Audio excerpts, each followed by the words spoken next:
Welcome to night bulletin. మంత్రి నారాయణ మీడియాతో మాట్లాడుతూ ఒక రాష్ట్రానికి రాజధాని అంటే చిన్న విషయం కాదని అన్నారు. 3 రాజధానుల నాటకం పూర్తిగా విఫలమైందని విమర్శించారు. జగన్ కు స్థిరత్వం లేకపోవడంతోనే ప్రజల్లో అసహనం పెరిగిందని ఎద్దేవా చేశారు. ప్రజల అభిప్రాయం తెలుసుకోకుండా నిర్ణయాలు తీసుకోవడం జగన్ తత్వమని అన్నారు. నాయకుడికి స్థిరత్వం అవసరమని, జగన్ పాలనలో అది కనిపించడం లేదని మండిపడ్డారు. ఈ వ్యాఖ్యలతో ఆంధ్రప్రదేశ్ రాజకీయాల్లో చర్చలు జోరుగా సాగుతున్నాయి. కాదు, ఒక రాష్ట్రానికి రాజధాని అంటే అది చిన్న డెసిషన్ కాదు. ప్రజలందరూ అభిప్రాయం తీసుకొని చేయాలా. ఇదంతా అధికారం కోసమే, కేవలం అధికారం కోసమే.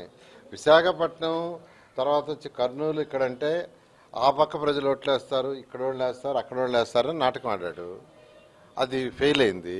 ఇంకెందుకులని మళ్ళీ ఏంటంటే డైరెక్షన్ మార్చాడు. ఇది అసలు పరిపాలన ఏంటంటే స్టెబిలిటీ ఉండాలా. డెసిషన్ తీసుకునే ముందు ప్రజాభిప్రాయం తీసుకోవాలా, ప్రజా పరిపాలన చేయాలా. అంతేకాని రూమ్లో కూర్చొని ఒక నలుగురు అడ్వైజర్లు పెట్టుకొని వాళ్ళు ఇచ్చే డెసిషన్ ప్రకారం చేస్తే ఇట్నే ఉంటాయి. ఈరోజు సజ్జలు చెప్పాడంటే వాడి పార్టీలో బాధ్యతగా చెప్పినట్టే. కాబట్టి వాళ్ళకి స్టెబిలిటీ లేదు. వాళ్ళకి ఏం చేయాలనేది ప్రజాభిప్రాయం తీసుకొని చేయటం ఎప్పుడు. ఎందుకంటే అసెంబ్లీ అనేది ఏంది, రాష్ట్రంలో ఉన్న 175 కాన్స్టిట్యున్సీలో మెజారిటీ కాన్స్టిట్యున్సీ యొక్క వాళ్ళ అభిప్రాయాలు, వాళ్ళ ఆలోచనలు తీసుకొని ప్రజలకు ఉపయోగపడే చట్టాలు చేయటం. అక్కడ చట్టాలు చేసే దగ్గరే చెయ్యెత్తి ప్రభుత్వం బాగానే మళ్ళీ చేయి తీస్తే టీపీసీసీ అధ్యక్షుడు మహేష్ కుమార్ గౌడ్ కేటీఆర్ పై విరుచుకుపడ్డారు. కవిత ఆరోపణలకు కేటీఆర్ సమాధానం చెప్పాలని డిమాండ్ చేశారు. తెలంగాణను దోచుకున్న మీరు ఎక్కడా, దేశం కోసం సర్వం త్యాగం చేసిన గాంధీ కుటుంబం ఎక్కడా అని ప్రశ్నించారు. కాళేశ్వరం అవినీతి విషయంపై సిబిఐ విచారణను తప్పించుకోవడానికి కేటీఆర్ మోదీకి వంగుతున్నారని ఆరోపించారు. ఆయన వ్యాఖ్యలు కాంగ్రెస్ బీఆర్ఎస్ మధ్య వాగ్వాదానికి దారితీశాయి. మీరెక్కడ, దేశం కోసం సర్వ సంపదను త్యాగం చేసిన గాంధీ కుటుంబం ఎక్కడ, దేశం బాగుండాలనే ప్రధానమంత్రి పదవిని 2004లో సోనియా గాంధీ గారు, 2009లో రాహుల్ గాంధీ గారు త్యాగం చేసినటువంటి ఘనమైన చరిత్ర కలిగినటువంటి గాంధీ కుటుంబం మీద నువ్వు ఏ అర్హత మాట్లాడుతా ఉన్నావు? నీ స్థాయి మరచి సమనం కోల్పోయి పిచ్చోన్లాగా మాట్లాడుతూ ఉన్నాడు. కారణం ఏంటంటే సిబిఐ విచారణ నుంచి, కాళేశ్వరం ప్రాజెక్టును సిబిఐ విచారణ నుంచి తప్పుకోవాలి, దాని నుంచి తను రక్షించుకోవాలనేటువంటి ఒక నెపంతో ఇలా మోడీ కాళ్ళు మొక్కి దాని నుంచి బయటపడే ప్రయత్నం చేస్తున్న భాగంగానే ఇవాళ ఎన్డీఏ ఒకవైపు, ఇండియా బ్లాక్ ఒకవైపు ఉపాధ్యక్ష పదవి ఎన్నికల్లో పోటీ చేస్తే నికార్సైన తెలంగాణవాది, జడ్జి అని కూడా చూడకుండా తెలంగాణ కోసం పాటుపడినట్టు సుదర్శన్ రెడ్డి గారిని ఇండియా బ్లాక్ అభ్యర్థిగా పెడితే సిగ్గు లజ్జ లేకుండా మోడీ కాళ్ళకి మొడుగులొత్తుతూ నువ్వు ఆ ఎన్నికలకి దూరం ఉన్నావంటే నీ బీజేపీతో నీ లోపాయికారికి ఒప్పందం ఎంత మేరతో అర్థమవుతా ఉంది. ఇలా దేశం అటు మోడీ ఇటు రాహుల్ గాంధీ విడిపోయింది. మోడీ మీద నా ప్రేమ ఉన్న వాళ్ళు ప్రేమ ఉన్నట్టు, రాహుల్ గాంధీ గారి మీద ప్రేమ ఉన్నట్టు ప్రేమ లేనట్టు ఇరువైపులు ఉన్నప్పుడు మోడీని ప్రేమించే వాళ్ళు కనీసం రాహుల్ గాంధీ వ్యతిరేకించట్లేదు, ఎందుకంటే ఈ ఇష్యూ అటువంటిది కాబట్టి. కానీ మోడీ యొక్క మెప్పుదనం పొందేందుకు, మోడీతో కాళ్ళ బేరం కుదుర్చుకున్న నీవు ఇలా రాహుల్ గాంధీ గారిని విమర్శించి మోడీ దృష్టిలో పడేందుకు నీ తపన ప్రజలకు అర్థమవుతా ఉంది. మోడీ మోక్షం కొరకు రాహుల్ గాంధీనే విమర్శించే స్థాయికి ఎదిగినాని తనకు తాను అనుకుంటా ఉన్నాడు. నీ స్థాయి అంతది కాదు, స్థాయి మరచి మాట్లాడుతూ ఉన్నావు. నువ్వు సుదర్శన్ రెడ్డి గారికి ఓటేయకుండా ముఖం చాటే వచ్చావంటేనే నీ మోడీతో కాళ్ళ బేరం కుదిరిందని మాకు. ఎమ్మెల్యే దానం నాగేందర్ మీడియాతో మాట్లాడుతూ అసెంబ్లీ స్పీకర్ నుంచి తనకు ఎలాంటి నోటీసులు అందలేదని చెప్పారు. నోటీసులు అందిన ఎమ్మెల్యేలు స్పీకర్ కు రిప్లై ఇస్తున్నారని వివరించారు. తాను నోటీసులు అందుకున్న తర్వాత లీగల్ ఒపీనియన్ తీసుకుని సమాధానం ఇస్తానని స్పష్టం చేశారు. ప్రస్తుతానికి తాను కాంగ్రెస్ పార్టీలోనే ఉన్నానని తెలిపారు. ఈ వ్యాఖ్యలు పార్టీ మార్పులపై కొనసాగుతున్న రాజకీయ చర్చకు మరింత ఊపునిచ్చాయి. సారాంశాన్ని దృష్టిలో ఉంచుకొని దానికి అనుగుణంగా మేము మా లీగల్ గా కూడా ఒపీనియన్ తీసుకొని దాని రిప్లై ఇస్తాం. ఈరోజు సిసి రోడ్లు, సివరేజ్ లైన్స్ ప్రారంభోత్సవం చేసుకోవడం జరిగింది. ప్రధానంగా రెడ్డి కాలనీలో ఎప్పటి నుండో ఉన్నటువంటి సమస్య. మరి వాళ్ళు రెడ్డి కాలనీ వెల్ఫేర్ అసోసియేషన్ వాళ్ళు 2-3 సార్లు మాకు రిప్రజెంటేషన్ చేశారు. కొన్ని కారణాల వల్ల ఇక్కడ డిలే అయింది. దానికి వాళ్ళతో క్షమాపణ కోరుకుంటూ రాబోయే రోజుల్లో కాలనీ సమస్యనే కాదు, ఎక్కడ ఏ సమస్య ఉన్నా కూడా మా స్థానిక కార్పొరేటర్ గారి ఆధ్వర్యంలో అభివృద్ధి కార్యక్రమంలో ముందుండి అన్ని కార్యక్రమాన్ని ముందు తీసుకుపోవడానికి శక్తివంతంగా ఇక్కడ టీడీపీ రాష్ట్ర ఉపాధ్యక్షుడు వేమూరి ఆనంద్ సూర్య అమరావతిలోని ఎన్టీఆర్ భవన్ లో మీడియా సమావేశం నిర్వహించారు. సూపర్ 6 సూపర్ హిట్ సభ ఘన విజయంతో వైఎస్ఆర్సీపీలో వణుకు మొదలైందని వ్యాఖ్యానించారు. ప్రజలు చంద్రబాబు నాయకత్వంపై విశ్వాసం ఉంచి భారీగా తరలివచ్చారని వివరించారు. కూటమి ప్రభుత్వంపై ప్రజల నమ్మకం మరింతగా పెరుగుతోందని అన్నారు. జగన్ చేస్తున్న ఆరోపణలు నిరాధారమని, భవిష్యత్ టీడీపీ సొంతమని ధీమా వ్యక్తం చేశారు. సూపర్ 6 విజయంతో వైఎస్ఆర్సీపీ భయోందోళనకు గురైందని విమర్శించారు. అందరికీ నమస్కారం అండి. ఆంధ్ర రాష్ట్ర ప్రజానీకానికి కూడా ముఖ్యంగా ఈనాడు మీడియా ద్వారా తెలియజేయింది ఏమనగా సూపర్ 6 సూపర్ హిట్ పేరుతో మొన్న 10వ తారీఖు అనంతపురంలో రాష్ట్ర ముఖ్యమంత్రి శ్రీ నారా చంద్రబాబు నాయుడు గారు, అలాగే జనసేన నాయకులు, ఉప ముఖ్యమంత్రి పవన్ కళ్యాణ్ గారు, భారతీయ జనతా పార్టీ నాయకులు మాధవ్ గారు కలిసి తీసుకున్నటువంటి ఈ సూపర్ 6 సూపర్ హిట్ అనేటువంటి కార్యక్రమం ద్వారా అనంతపురం అనంతపురంలో లక్షలాది మంది ప్రజలు వచ్చి ఆ సూపర్ 6 సూపర్ హిట్ అంటే ఏంటో తెలుసుకొని చాలా చాలా చాలా ఆనందపడుతున్న సమయం అది. అటువంటి సమయంలో ఆంధ్ర రాష్ట్రంలో 151 నుంచి మధ్యలో 5 ఎగిరిపోయి 11కు పడిపోయినటువంటి జగన్మోహన్ రెడ్డి వైసీపీ పాలనకి, వైసీపీకి వెన్నులో వణుకు పుట్టింది. అంతకన్నా ముందు జగన్మోహన్ రెడ్డి కళ్ళు బైర్లు కమ్మాయి. ఎందుకని? ఈనాడు నారా చంద్రబాబు నాయుడు గారి నాయకత్వంలో కూటమి ప్రభుత్వం ఏదైతే ఉందో, కూటమి ప్రభుత్వం ఏదైతే ఎన్నికల ముందర ఇచ్చినటువంటి హామీలన్నింటినీ, సూపర్ 6 పథకాలన్నింటినీ కూడా ఇప్పటి వరకు అన్ని అమలు చేసినటువంటి విషయాన్ని ఈ సందర్భంగా తెలియజేస్తున్నటువంటి విషయం. ఎందుకంటే మొట్టమొదటగా భరోసా పెన్షన్ పథకం. ఈ భరోసా పెన్షన్ పథకం ద్వారా ఈ రోజున 64 లక్షల మందికి పెన్షన్లు ఇస్తున్నాం. ప్రతి నెల 1వ తారీఖు నాడు ప్రతి ఇంటి గుమ్మంలోనూ చంద్రబాబు నాయుడు గారు పంపించిన ప్రతినిధులతో వారికి ఎన్టీఆర్ భరోసా పెన్షన్ పథకాన్ని వారి ఇంటిలోనే ఇవ్వటం జరుగుతున్నటువంటి విషయం మనందరికీ తెలుసు. అలాగే ఇప్పటి వరకు 45,000 కోట్ల రూపాయలని పెన్షన్ పథకం కింద రాష్ట్ర ప్రభుత్వం ఖర్చు చేసింది. అట్లాగే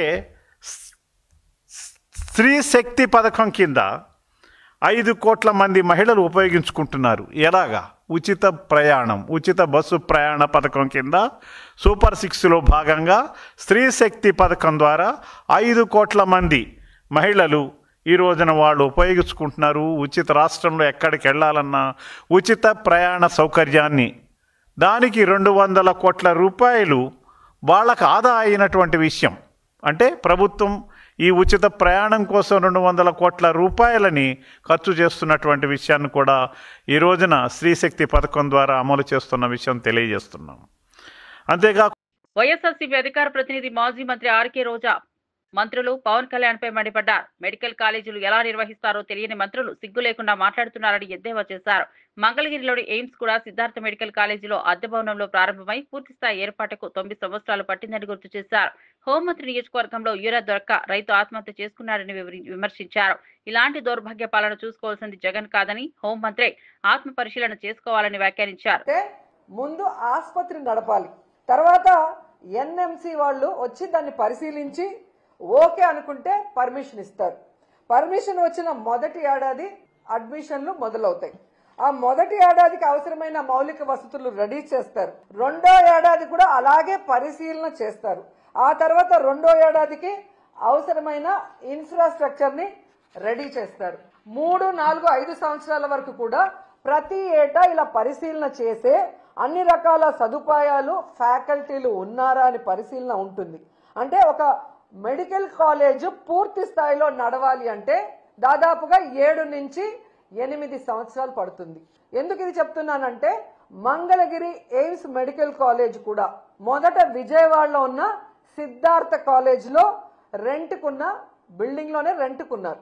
అది పూర్తి స్థాయిలో తయారు కావడానికి, పూర్తి స్థాయిలో క్లాసులు ఈరోజు నిర్వహించడానికి దాదాపుగా 9 సంవత్సరాలు పట్టింది. అంటే ఎలా మెడికల్ కాలేజ్ పర్మిషన్ వస్తాయి, వాటి మౌలిక సదుపాయాలు ఎవ్రీ ఇయర్ ఎలా మనం పెంచుకుంటూ పోవాలి, దాన్ని బట్టి ఏ విధంగా ఆ కాలేజీలు పూర్తి స్థాయి రన్నింగ్లో వస్తాయన్న ఒక కామన్ నాలెడ్జ్ కూడా, జనరల్ నాలెడ్జ్ కూడా లేని వీళ్ళందరికీ మంత్రి పదవులు ఇచ్చారు. వీళ్ళు ఎంతసేపు చంద్రబాబు నాయుడిని, లోకేష్ని మెప్పించడం కోసం, మెహర్బానీ కోసం, ఇలా మంత్రి పదవులు పదిలంగా ఉండడం కోసం సిగ్గు లేకుండా దిగజారుడిగా అబద్ధాలు, నీతిమాలిన మాటలు మాట్లాడుతున్నారు. ఇవి చూసి ప్రజలు అసహించుకుంటున్నారు. ఇలాంటి వాళ్ళక మనం ఓటేసామని. ఎందుకంటే కోవిడ్ వచ్చినప్పుడు ఈ చంద్రబాబు నాయుడు చేతగానితనం వల్ల ఈ రాష్ట్రంలో సరైన వైద్య సదుపాయం లేకుండా ఎంతమంది ఇబ్బంది పడ్డారో మేమంతా కళ్ళారా చూసాం. ఎందుకంటే మేమంతా ఆంధ్రాలో ఉన్నాం. వాళ్ళ నియోజకవర్గాల్లో ఉండి పార్టీలు చూడకుండా, కులం చూడకుండా, మతం చూడకుండా ప్రజలకు సర్వీస్ చేసిన వాళ్ళం. అలాంటి పరిస్థితి మళ్ళీ రాకూడదనే జగన్మోహన్ రెడ్డి గారు 11 మెడికల్ కాలేజీలకి శ్రీకారం చుట్టారు. ఎందుకంటే వాటితో పాటు సూపర్ స్పెషాలిటీ హాస్పిటల్స్ ఉంటాయి కాబట్టి ఎలాంటి వైరస్ వచ్చినా ప్రజల్ని మనం కాపాడుకోవచ్చని ఒక అన్నలాగా, ఒక తండ్రిలాగా ఆయన పనిచేస్తే వాటిని పూర్తి చేయకుండా కక్ష సాధింపుగా 10 రూపాయలు కూడా వాటికి కేటాయించకుండా ఈరోజు వాటిని తమకు కావాల్సిన వాళ్ళకి అమ్మేసుకుంటూ మళ్ళీ సిగ్గు లేకుండా మాట్లాడుతున్నారు.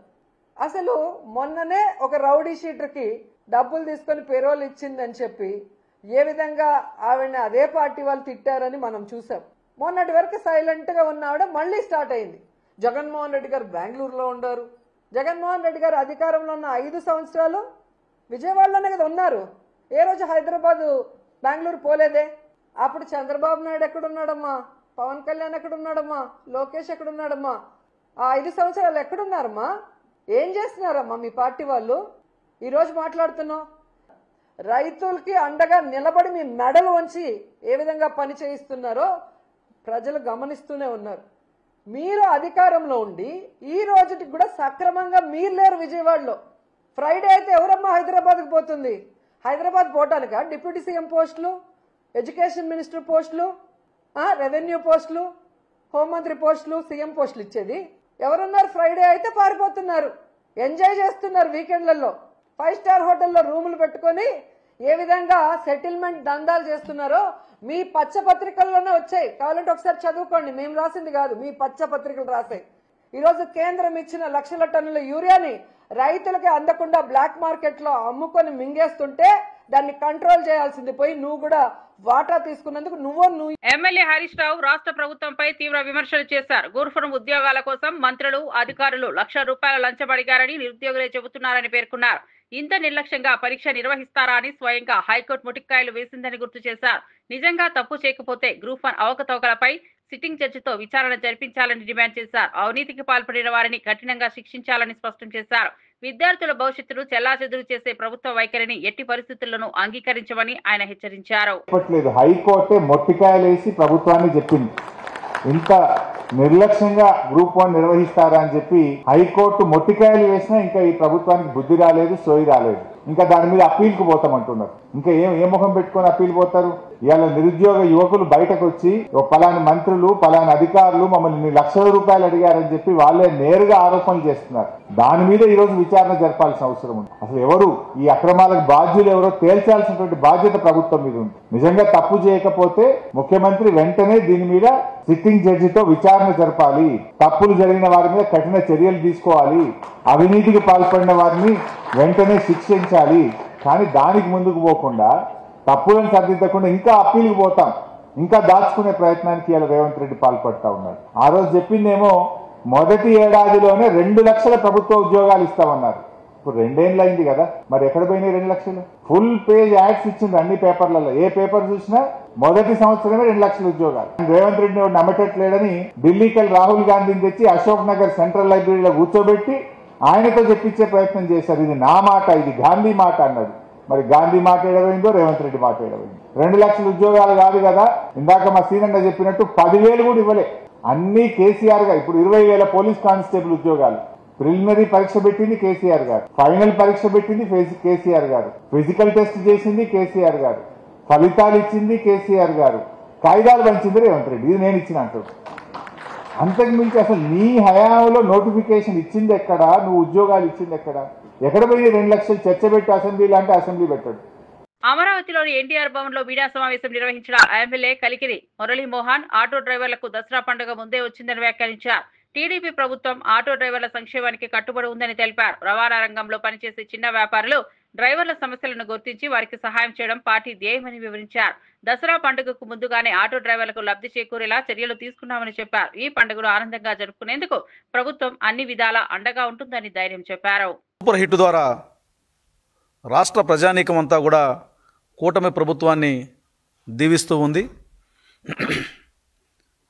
5 ఏళ్ల మ్యాండేట్లో 15 నెలల కాలంలోనే ఇచ్చిన హామీలన్నింటినీ కూడా నెరవేరుస్తూ అదనంగా కూడా అనేక రకాలైనటువంటి సంక్షేమ కార్యక్రమాలు, అలాగే సంక్షోభం తలెత్తిన ప్రతిసారి ఆ సంక్షోభ నివారణకు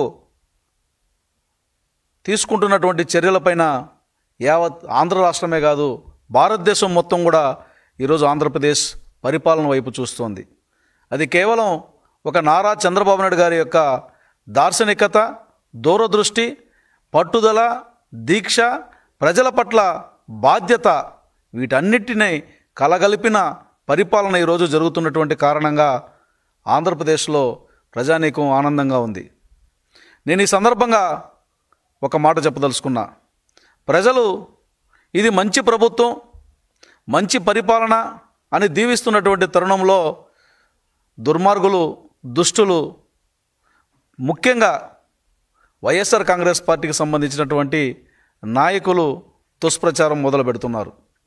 ఈరోజు ఆటో డ్రైవర్లకి 15,000 రూపాయలు దసరా కానుక రాష్ట్ర ముఖ్యమంత్రి నారా చంద్రబాబు నాయుడు గారు ప్రకటించడం జరిగింది. దాని మీద కూడా వంకర టింకర మాటలు మాట్లాడుతున్నటువంటి వాళ్ళకి నేను సూటిగా ఒక మాట చెప్పదలుచుకున్నా. ఏ రోజైనా ఆటో డ్రైవర్లకి, ఆటో యజమానులకు సంబంధించినటువంటి సంక్షేమాన్ని గురించి మీరు చిత్తశుద్ధితో ఆలోచించారా? నిజంగా గుండె మీద చేసుకుని మీరు చెప్పండి. మీరు అధికారంలో ఉన్నప్పుడు 10,000 రూపాయలు ఇచ్చామని చెప్పి గొప్పలు చెప్పుకుంటున్నటువంటి మీరు ఎన్నిసార్లు డీజిల్ పెంచారు? ఎన్నిసార్లు పెట్రోల్ పెంచారు? పెట్రోల్ డీజిల్ పెరిగిన ప్రతిసారి ఆటో డ్రైవర్లకి భారం కారలేదా? ఆటో డ్రైవర్ల యొక్క ఆర్థిక స్థితి మీద దెబ్బపడలేదా? లేదంటే వారికి వస్తున్నటువంటి ఆదాయానికి గండిపడలేదా? కనీసం ఆటో ఒక ఊరి నుంచి ఇంకొక ఊరికి పోవాలంటే ఆటో డ్రైవర్ తీసుకునే ఛార్జీ కన్నా దాని మెయింటెనెన్స్కే ఎక్కువ ఖర్చు అయ్యేది. ఒక సంవత్సరంలో మీరిచ్చినటువంటి 10,000 ఆ గ్రామాల్లో తిరిగి, ఆ రోడ్లలో, గుంతలమయమైనటువంటి రోడ్లలో తిరిగి ఆ రిపేర్లకు అయ్యే ఖర్చు 30 నుంచి 40 వేలు అయ్యేది.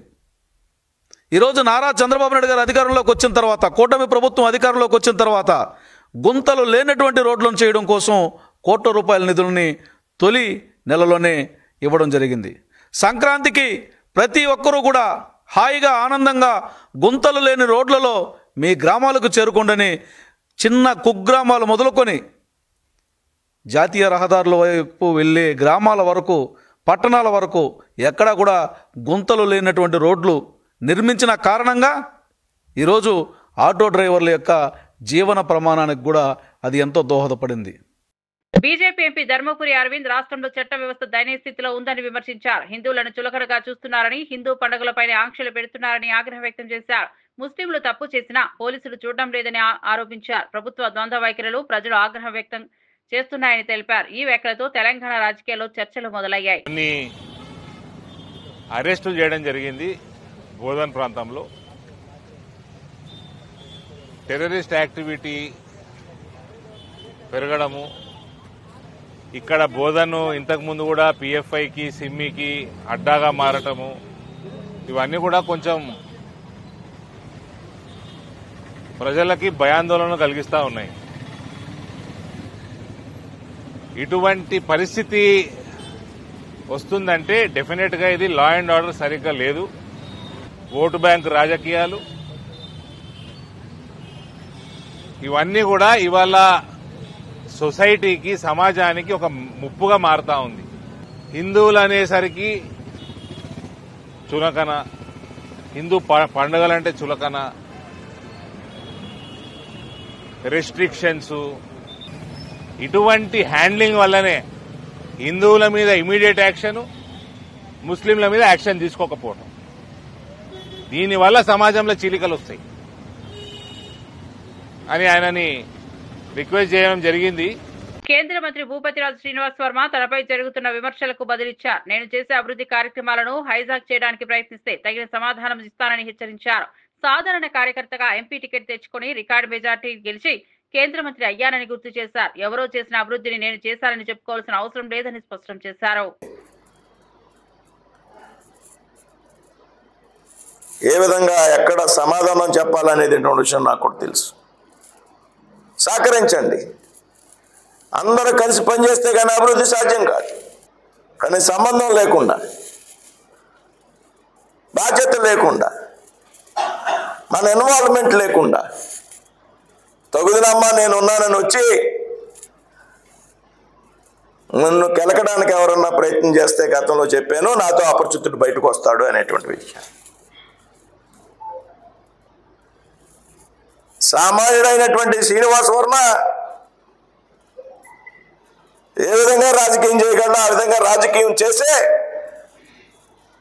పార్లమెంట్ టికెట్ తెచ్చుకున్న నర్సాపూర్ పార్లమెంట్ చరిత్రలోనే ఎప్పుడూ లేని విధంగా 2,80,000 ఓట్లు మెజార్టీతో నెగ్గా కేంద్ర మంత్రిని అయ్యా. ఎవరో చేసినటువంటి అభివృద్ధిని నేను చేశాననేటువంటి చెప్పుకునేటువంటి స్థాయికి శ్రీనివాస్ వర్మ దిగజారడు. వైఎస్ఆర్సీపీ యువనేత బైరెడ్డి సిద్ధార్థరెడ్డి రాజమండ్రి సెంట్రల్ జైల్లో మిథున్ రెడ్డిని కలిసి పరామర్శించారు. లిక్కర్ కేసులో తప్పుడు ఆరోపణలతో అరెస్టు చేసినట్లు ఆరోపించారు. మిథున్ రెడ్డి విద్యార్థి దశలోనే అనేక కేసులు పెట్టారని గుర్తు చేశారు. మంచి నాయకుడిగా ఎదుగుతున్నందుకే అరెస్ట్ చేశారని విమర్శించారు. ఆయన భవిష్యత్తు నాయకుడిని కూటమి నేతలకు మిథున్ వల్ల ఇబ్బందులు ఉంటాయని వ్యాఖ్యానించారు. మిథున్ రెడ్డి గారి పైన బనాయించినారో ఆ లిక్కర్ కేసులో లోపలున్నటువంటి మిథున్ రెడ్డి గారిని కలవడానికి ఈరోజు రాజమండ్రి సెంట్రల్ జైలుకు రావడం జరిగింది. మిథున్ రెడ్డి గారిది ఈ గవర్నమెంట్ వచ్చిన తర్వాత అరెస్టు జరుగుతుంది అని చెప్పి ఇదేం మాకు పెద్ద ఆశ్చర్యం కలిగించిన విషయం ఏం కాదు. ఎందుకంటే గతంలో తెలుగుదేశం పార్టీ అధికారంలో ఉన్నప్పుడు కూడా మిథున్ రెడ్డి గారి పైన కేసులు పెట్టినారు.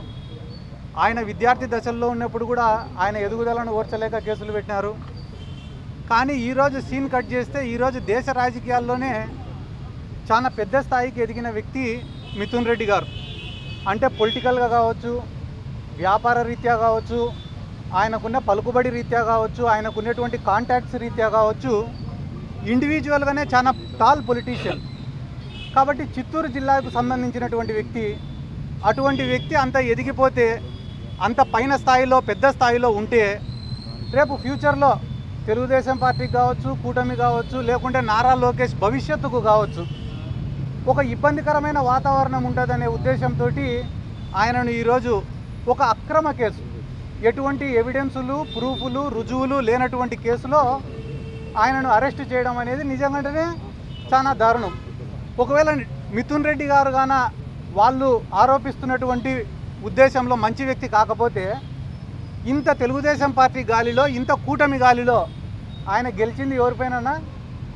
మాజీ ముఖ్యమంత్రి, ఉమ్మడి రాష్ట్రానికి మాజీ ముఖ్యమంత్రి అయినటువంటి కిరణ్ కుమార్ రెడ్డి గారి పైన మిథున్ రెడ్డి గారు గెలిచినారు.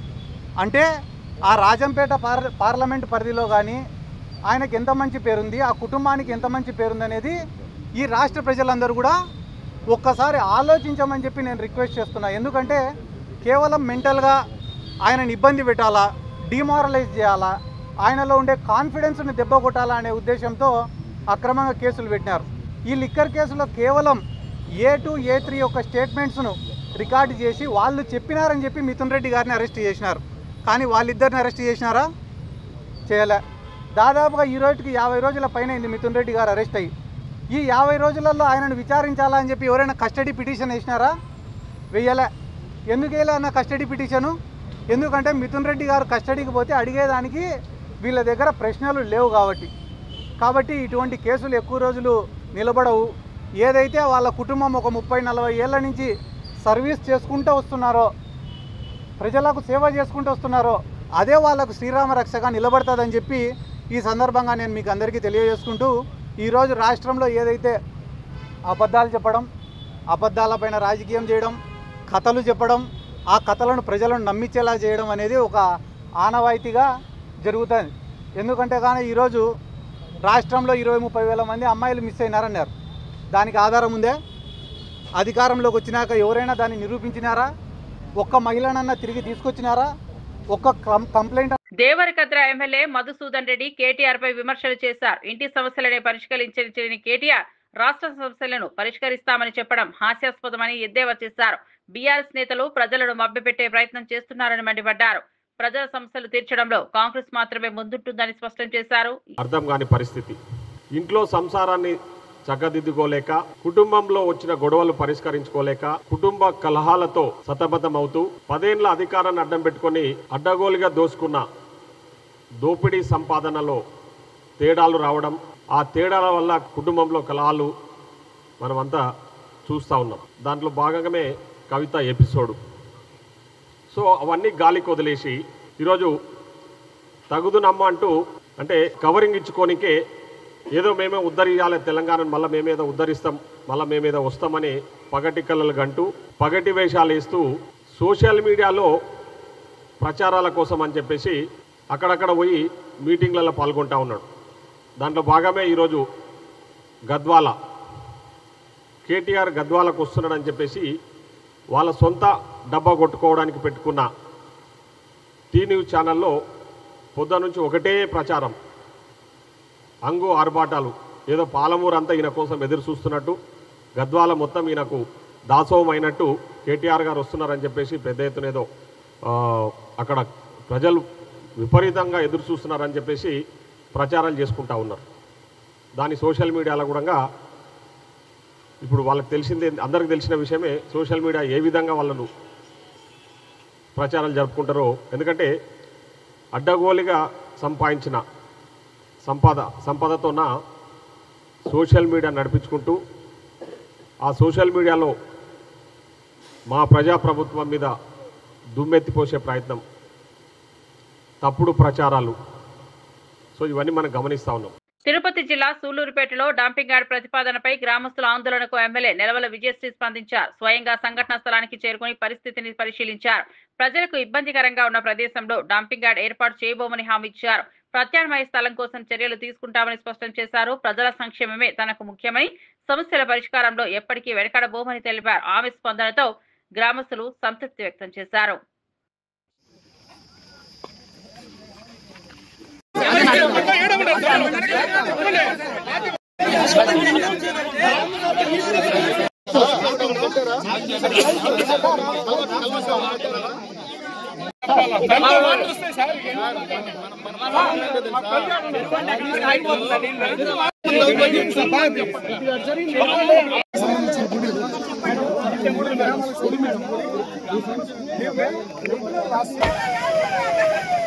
నేనేమంటానంటే, ఇప్పుడు ఎంఆర్ఓ వాళ్ళు మీ మీద ఎలాంటి కక్ష లేదు, మాకు కానీ అధికారులకు కానీ ఎలాంటి కక్ష లేదు.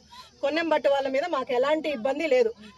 కాన్స్టిట్యున్సీ అంతా కూడా ఒకటే. మాకు అన్నిటి కోసం మనం అన్ని చేస్తున్నాం. అభివృద్ధి పనులు కానీ లేకపోతే సంక్షేమం కానీ అందరికీ కూడా ఈ రోజు మీ ఒక్కొక్కరు అడగండి, ఏం ప్రధానికి మధ్యలో ఇచ్చేస్తారు ఎందుకు? ఎంఆర్ఓ గారు రిపోర్ట్ పంపించారు, కలెక్టర్ గారు ఓకే చేశారు.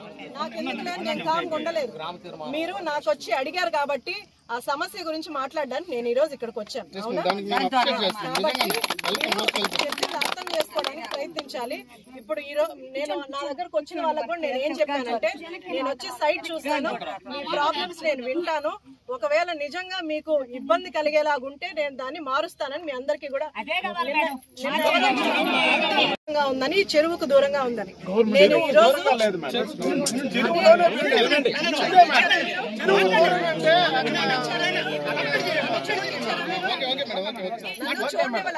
చెరువు ఎక్కడ ఉందో నిమిషం అండి. ఆ చెరువుకి ఎంత దూరంలో మనం డంప్ యార్డ్ కడుతున్నామో, కాంపౌండ్ వాళ్ళు ఎక్కడ వస్తుందో ఫస్ట్ నన్ను చూడనివ్వండి. తర్వాత నేను మీకు రిపోర్ట్ ఇస్తాను. మీరు ఆలోపి అరిస్తే నేనేం చూడకుండా నేను చెప్పలేను కదా. మీ నా దగ్గరకు వచ్చిన వాళ్ళకి కూడా నేనేం చెప్పానమ్మా, ఒకసారి చూసి చెరువుకి దగ్గరగా లేకుండా మీకు ఇబ్బంది లేకుండా ఉంటేనే మనం అక్కడ పెడదామని చెప్పాను.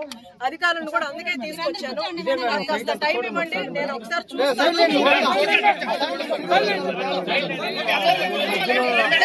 బులెటిన్ అప్డేట్స్ మరో బులెటిన్ లో మళ్ళీ కలుద్దాం.